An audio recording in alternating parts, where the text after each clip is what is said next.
არაფერი მნიშვნელოვანი, ჩვეულებრივი პროცედურა, სასამართლო პროცედურა ჩატარდა და ველოდებით შემდგომ გამოძახებას.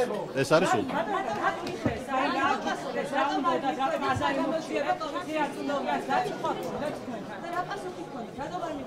ეს უნდა გითხოთ მოსამართლეს. თქვენ რა კითხვა იყო?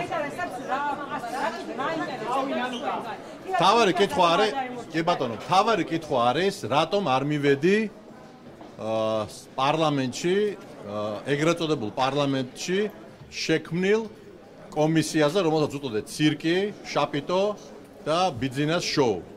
ეს იყო თავარი კითხვა. რაზედაც უპასუხე, რომ მე როგორც პოლიტიკური პარტიის ლიდერი, რომელსაც ძალიან ბევრმა 10,000-ობით ადამიანმა მოგცა მანდატი და გადაწყვეტილება მივიღეთ, რომ ჩვენ დაგვეტოვებინა ეს მანდატი, იმიტომ რომ არ ვაღიარებთ ამ ეგრეთ წოდებულ პარლამენტს, მის ლეგიტიმაციას.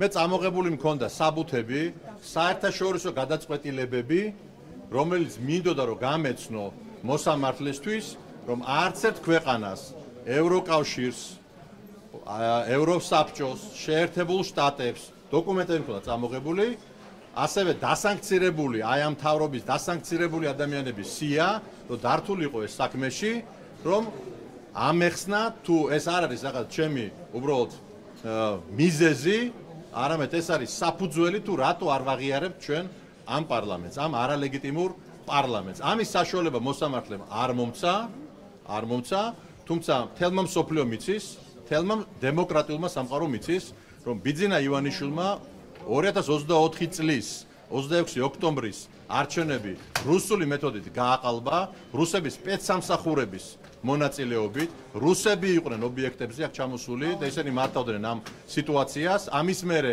ამ ეგრეთ წოდებულმა პარლამენტმა და მთავრობამ შეცვალა ქვეყნის სტრატეგიული და ეროვნული კურსი და აქედან გამომდინარე კიდევ ვიმეორებ, მე შემიძლია მოგაწოდოთ, მე მგონი თქვენ ნაკრებია აქ ყველა იმ განცხადებებისა, ევროკავშირის, ევროსაბჭოსი, ყველა იმ ჩვენი მეგობარი ქვეყნის, შეერთებული შტატების, რომ ეს პარლამენტი არის არალეგიტიმური და ამ პარლამენტს, ეგრეთ წოდებულ პარლამენტს, ქვეყანა მიყავს უფსკულისკენ ბიძინა ივანიშვილის გამადობით.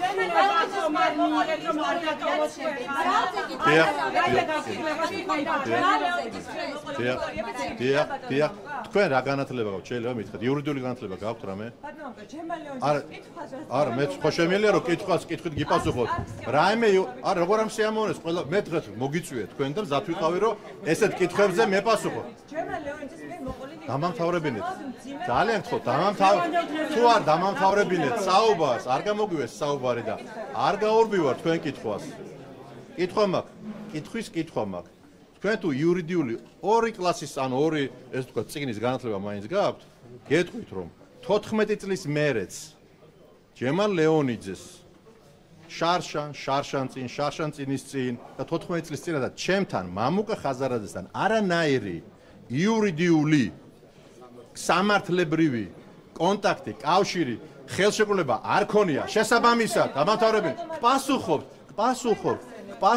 მომისმენ მასე შეიძლება თქვენ გახსენოთ ვიღაცამ ხვალ და თქვენ რა თქმა უნდა, ჩემთან მიმართებაში ამ ადამიანს, მან თვითონაც თქვა, არანაირი პრეტენზია არ შეიძლება ქონდეს, იმიტომ რომ არ ვიცნო ტელევიზიაში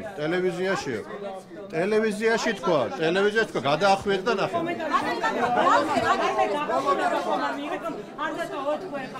არა, გავსი არ ყოფილა. დაგიბარებენ. მადლობა, დიდი მადლობა.